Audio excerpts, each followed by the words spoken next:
The year was 1947. A cold wind swept across the English countryside, but inside a packed wooden infirmary, the heat was stifling. People were squeezed together, shoulder to shoulder, standing in the aisles and leaning against the back walls. They had not come for a lecture or a political speech. They had come to see a man who, by all accounts, should not have been standing there at all. In the center of the platform stood an older man with a sharp gaze and a weathered face. His name was Smith Wigglesworth. To the secular world, he was a former plumber from Bradford who had not even learned to read until he was a grown man.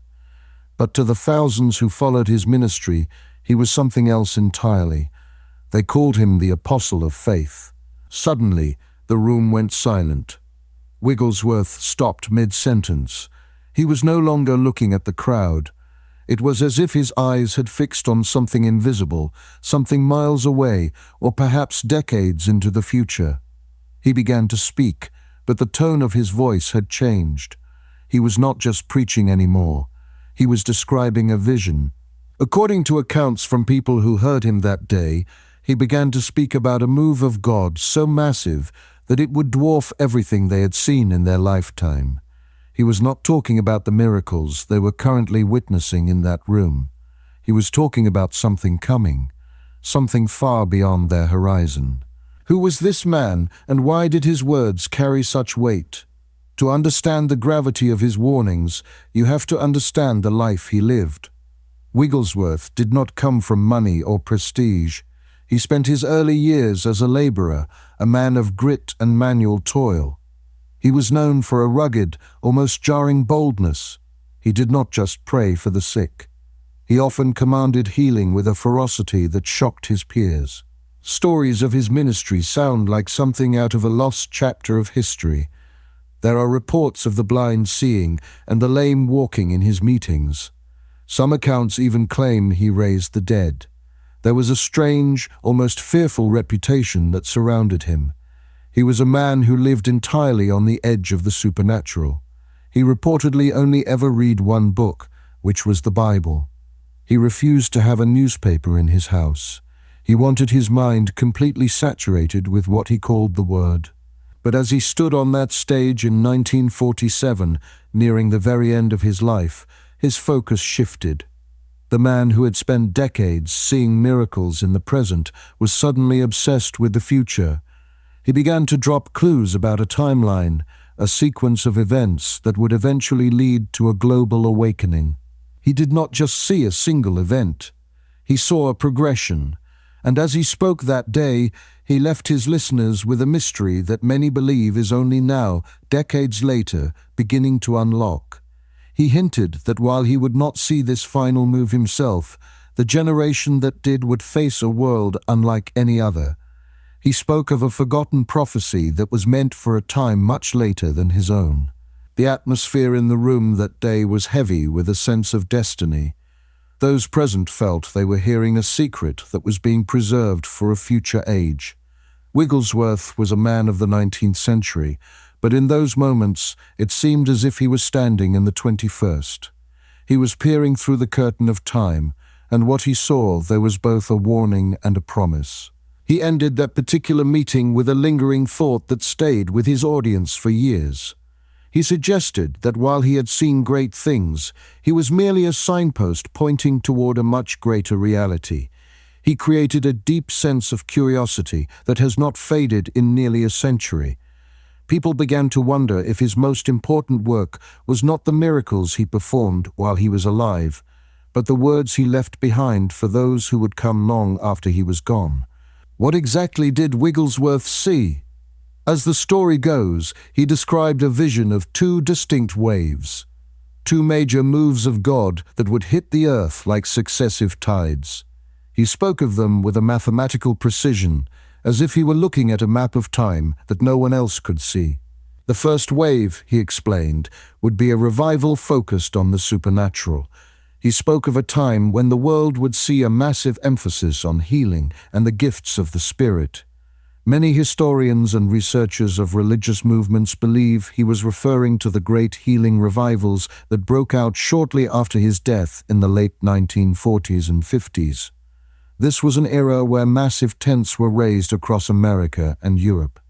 Names that are now legendary in religious history became household words during this time.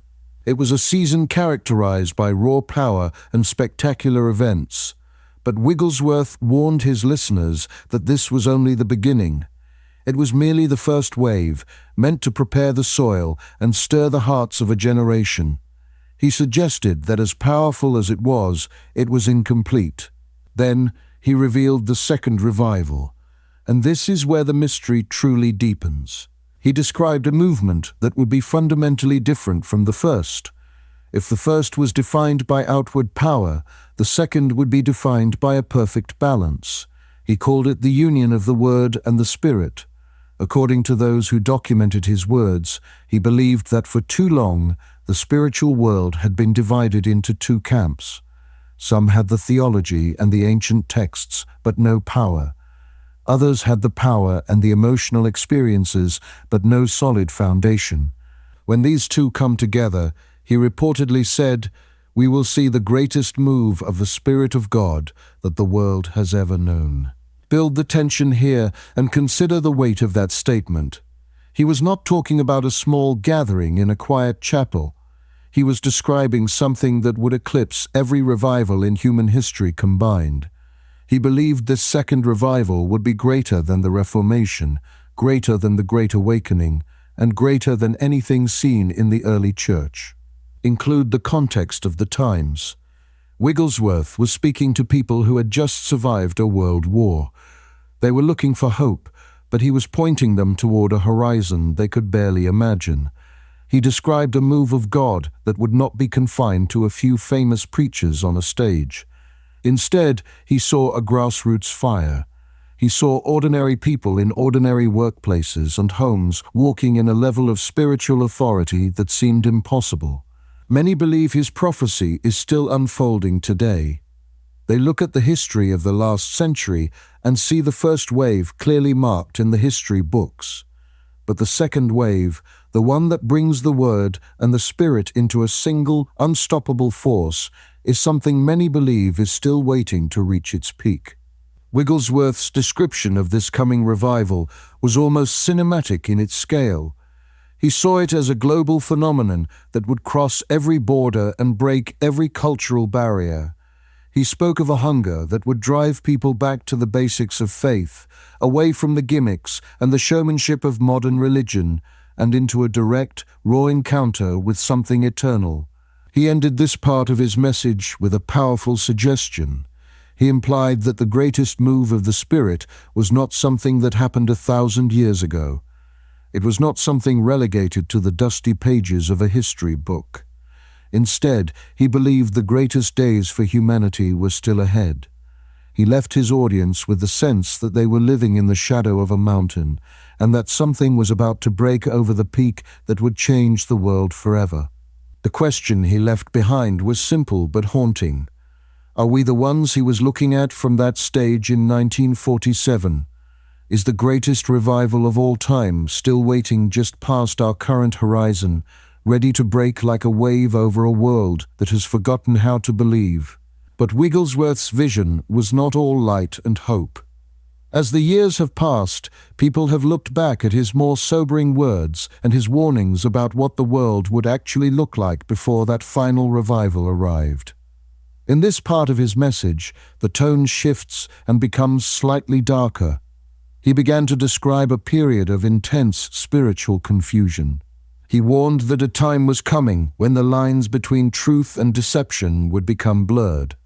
According to accounts from his later years, he believed that even within the church, there would be a loss of clarity.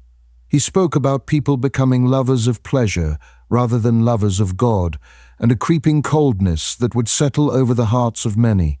He described a future where spiritual things would be discussed, but without any real power or sincerity. Some historians and thinkers interpret this as a warning about the modern age. They see it as a description of a time defined by infinite distractions, where the quiet voice of faith is drowned out by the noise of technology and the frantic pace of life. Wigglesworth seemed to see a world that was spiritually exhausted, one where people had plenty of information but very little wisdom.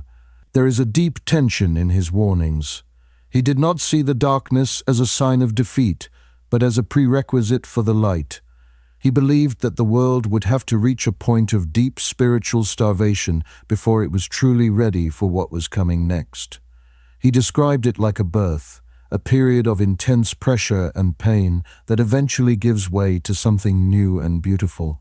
He warned of a softening of the message to please the crowds.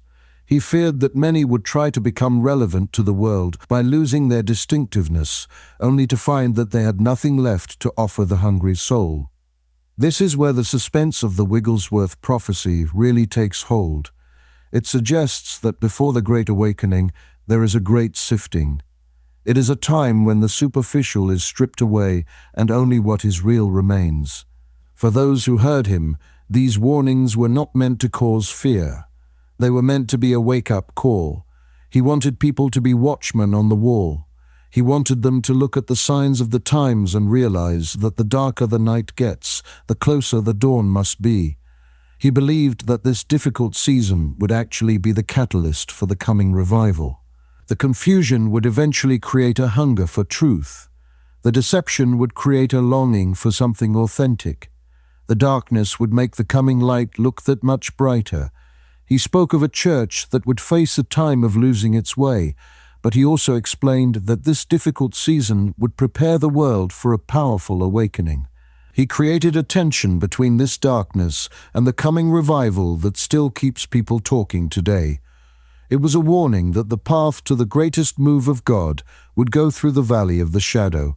He wanted the generation that would see these things to not be discouraged by the chaos they saw around them, but to recognize it as the final stage before a massive breakthrough. He believed that spiritual clarity would be at a premium, and that many would lose their footing. But for those who stayed grounded in the Word and the Spirit, the confusion of the age would only serve to sharpen their focus. He left his listeners with the impression that the world was heading toward a collision between two kingdoms, and that the outcome would be a revival unlike any other in human history.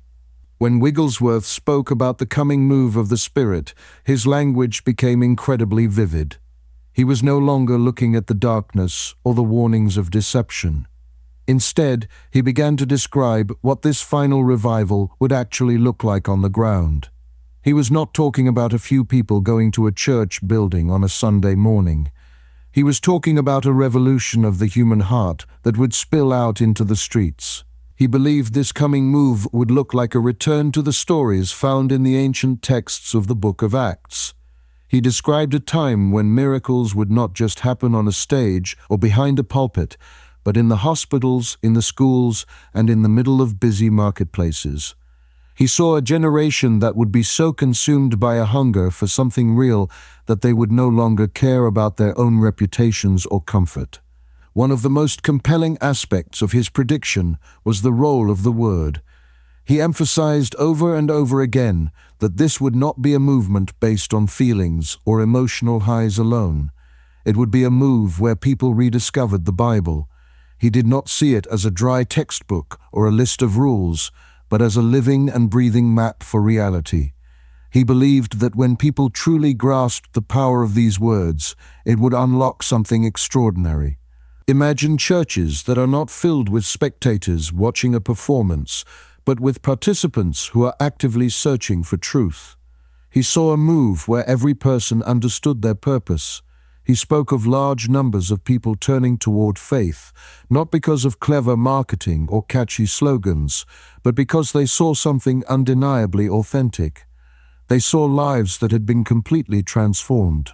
Many people who study his words today believe he was referring to a movement where there are no celebrities. He saw a collective focus on the divine rather than on human personalities. He believed the Word and the Spirit working together would create a level of authority that the world has not seen in 2,000 years. The tone of his description was one of profound hope and inspiration. He described this coming revival as a time of intense prayer. He saw people gathered in small groups and large assemblies, not out of obligation, but out of a genuine desire to connect with something higher than themselves. He believed that the Word and the Spirit were like two chemical elements that, when combined, would create a reaction that no one could ignore. This move of the Spirit, in the eyes of Wigglesworth, was the ultimate goal of history. It was what everything else had been leading up to. He spoke of it with an urgency that suggested it was the very reason he had spent his life preaching in the first place. He saw himself as a forerunner, a voice in the wilderness pointing toward a day he would never see with his physical eyes, but one he could clearly see in his mind. He believed that the Spirit of God was patient, waiting for the perfect moment to move. He taught that when that moment finally arrived, nothing would be able to stop it. No government, no ideology, and no amount of cultural darkness could stand against it. It was a vision of a world being set on fire by a renewed faith. For Wigglesworth, this was the great promise. He wanted his listeners to understand that the miracles of the past were just a shadow of what was coming. He kept the tone hopeful, reminding everyone that even in a world that felt like it was falling apart, there was a plan in motion. He believed that the greatest stories were not behind us, but were being written in the hearts of those who were willing to believe in the impossible. To truly grasp why people are still haunted by the words of Smith Wigglesworth, we have to go back to the final months of his life. It was early 1947, and the world was a weary place. The dust of the Second World War had barely settled, and Europe was a landscape of ruins and mourning. It was in this atmosphere of global exhaustion that Wigglesworth, now an old man in his late 80s, began to speak with a strange and renewed urgency. He seemed like a man who was running out of time, but whose vision was becoming clearer than it had ever been in his youth. According to accounts from those who were in the room during those final meetings, the atmosphere was unlike anything they had ever experienced. Wigglesworth was no longer just the boisterous, glass-shattering preacher who commanded sickness to leave. He had become quiet, reflective, and deeply focused on a future he knew he would not inhabit. Those who sat in the front pews described a man who seemed to be looking through the walls of the building, past the faces of the congregation, and into a distant century. In one of these final gatherings, a young minister named David Duplessis sat and listened as Wigglesworth began to describe the timeline of the coming decades. It is said that Wigglesworth grabbed the young man by the shoulders and began to weep. He wasn't weeping for the past, and he wasn't weeping for his own impending death. He was weeping for what he saw coming upon the earth. Many believe he was referring to a specific sequence of events that would act as a countdown. He began to talk about how the first move of God, that wave of power and healing, would eventually fade into a season of institutionalism. He warned that the very things God had started would eventually be captured by men, organized into committees, and turned into monuments. He saw a time when the fire would be replaced by machinery. This is the part of the story that most people overlook. Wigglesworth didn't just predict a straight line of progress.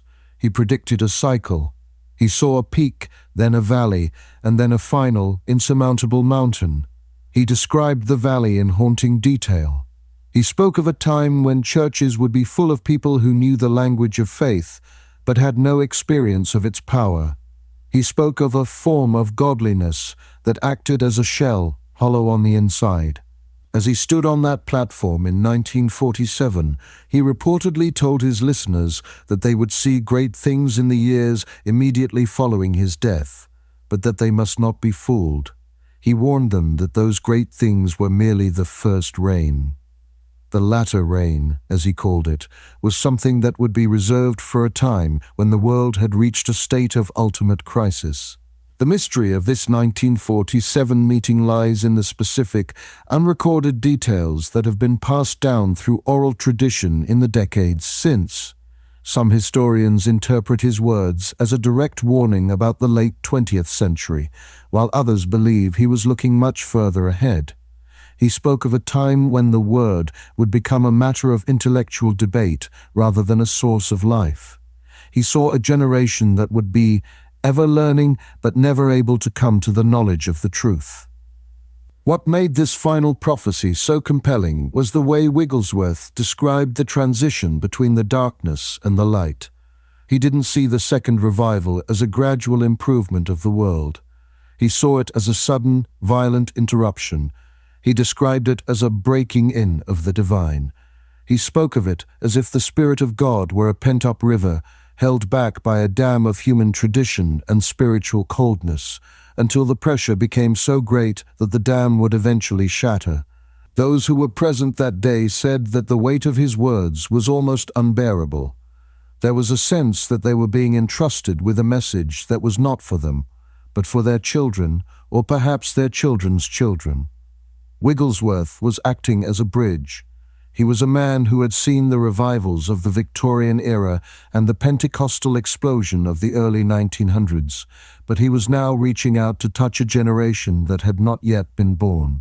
He ended that season of his life with a final, lingering thought. He suggested that the greatest sign of the coming revival would not be a spectacular miracle, but a hunger that cannot be satisfied by anything of this world. He believed that when this hunger reached its peak, the second wave would begin to move. It would start in the dark, in the quiet, and in the places where people had reached the end of themselves. As he closed his final meetings, he left behind a map that was intentionally incomplete. He gave enough detail to create a sense of direction, but not enough to allow for human planning. He wanted the generation that would see the final move to be a generation that had to rely entirely on the Spirit to find their way. He left them with a mystery, a warning, and a promise that the door to the supernatural would never be fully closed, but that it would take a specific kind of faith to open it in the days to come. One of the most profound and debated aspects of the Wigglesworth prophecy is the concept of the two coming waves. According to those who spent time in his inner circle during those final years, he became almost consumed by the idea of an imbalance in the spiritual world. He began to speak of an enigma that many believe is the missing key to understanding his vision for the future. He called it the union of the Word and the Spirit. To understand why this was so significant to him, you have to look at the landscape of faith during his time. Wigglesworth saw two camps emerging. On one side, there were those who were deeply committed to the Scriptures. They studied the ancient texts, they understood the theology, and they were grounded in the historical doctrines of the faith. But Wigglesworth observed that many of these groups were dry and intellectual. They had the map, but they had no fuel. They spoke of a God who had done great things in the past, but seemed silent in the present. On the other side, he saw a growing movement of people who were passionate about the supernatural. They chased after signs and wonders, they sought out emotional experiences, and they were hungry for the tangible power of the Spirit. Yet Wigglesworth noticed a dangerous trend among them. Many lacked a foundation. They were like a fire without a hearth, burning brightly for a moment, but often drifting into excess or confusion because they were not anchored to the ancient truths of the Word. According to accounts from people who heard him preach in those final days, Wigglesworth began to describe a coming move of God where these two separate streams would finally converge. He believed that the first wave of revival after his death would focus heavily on power, but that it would eventually run its course because it lacked the stability of the Word. He predicted that a time would then come when people would turn back to the Scriptures with a renewed intensity, but that this too would eventually feel incomplete without the power of the Spirit. Many believe he was referring to a specific moment in history when a new generation would refuse to choose between the two. He saw a people who would be as grounded in the Bible as the greatest theologians, yet as moving in the supernatural as the early apostles. He reportedly said that when the Word and the Spirit are brought together, the result is not just an addition of the two, but a multiplication. It would be a force that the world had no category for. He spoke about this union with a sense of awe. He described it as the secret weapon of the future church. He warned that the enemy of the soul would do everything possible to keep these two things apart. He saw a future where the religious world would try to keep people in one camp or the other, fearing that if they ever came together, it would mark the beginning of the end for the darkness of this world. Some historians interpret this as a warning against the modern divide between the intellectual and the experiential. They see a world where faith is often seen as either a set of cold ideas or a series of emotional outbursts. Wigglesworth believed that both were insufficient. He saw a move of God where the intellect and the spirit were in perfect harmony, creating a faith that was both deeply thoughtful and undeniably powerful. He believed this enigma was the reason why the greatest revival had not yet arrived. He suggested that the world was waiting for a people who were mighty in the scriptures and full of the Holy Ghost. He didn't see this as a goal for a few elite leaders, but as the standard for every person who claimed to follow the path. As he described this coming balance, he spoke of it as an unstoppable engine. He saw it as a move that would not be dependent on a single personality or a specific location. It would be a global phenomenon fueled by the truth of the Word and the energy of the Spirit working in tandem. He left his listeners with the impression that this was the perfect storm that would eventually sweep across the earth. He warned that without the Word, the Spirit would be misinterpreted. He warned that without the Spirit, the Word would be dead. But together, he saw them as the breath and the body of a living, moving reality. This was the core of his message. It wasn't just about miracles, and it wasn't just about teaching. It was about the fusion of the two into a single, piercing light that would illuminate the darkness of the last days. As we look at the world today, it is impossible not to feel the weight of Wigglesworth's more sobering predictions. He did not just see a move of God. He saw a global landscape that would be defined by a profound and shaking transition. According to those who documented his final warnings, he described a season where the world would feel as though it were being pulled in two opposite directions at once. He spoke of a time when the shaking of all things would begin, a period where every structure that could be moved would be moved. He shifted his tone to describe a global society that would become increasingly disconnected from spiritual reality, while simultaneously becoming obsessed with spiritual counterfeits.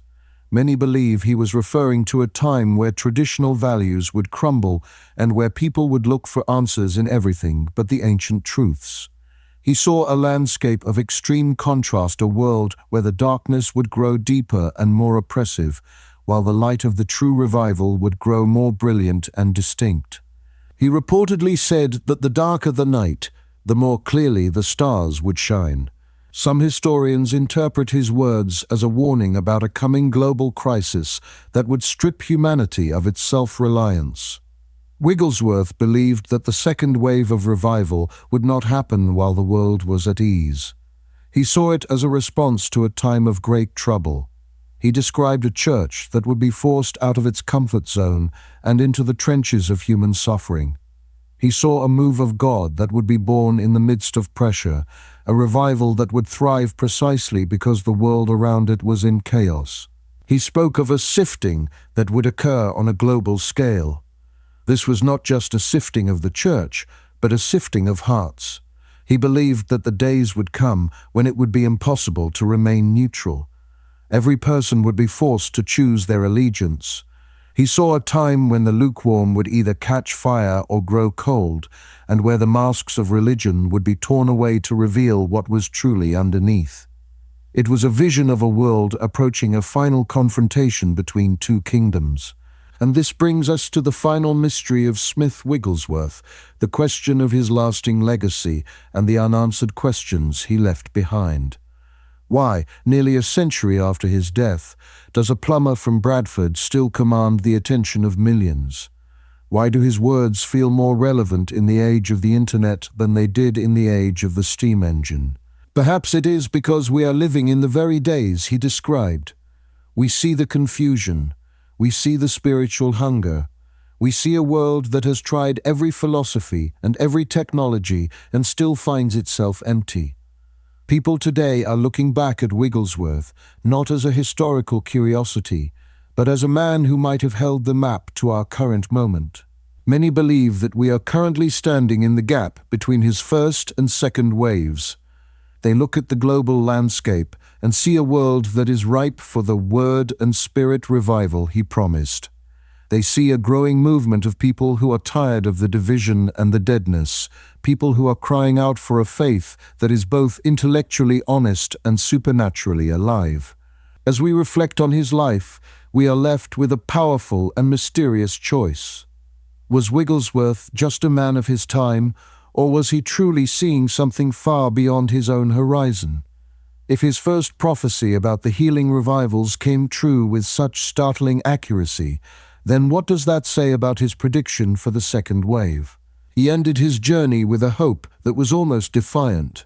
He refused to be discouraged by the state of the world because he knew what was coming.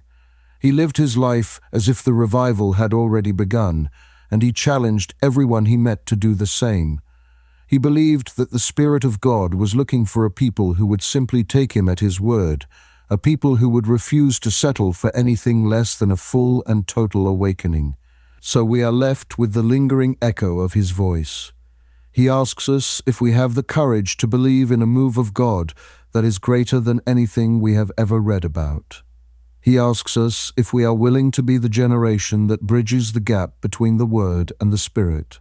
Whether Wigglesworth's final vision is still ahead of us or is beginning to unfold right now is a question each person must answer for themselves. But one thing is certain: he saw a world that was not ending in defeat, but ending in a blaze of glory. He saw a move of God that would not be stopped by time or distance or the darkness of the age.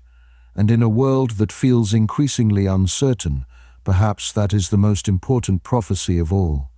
The light is coming, the wave is building, and the greatest story is yet to be told.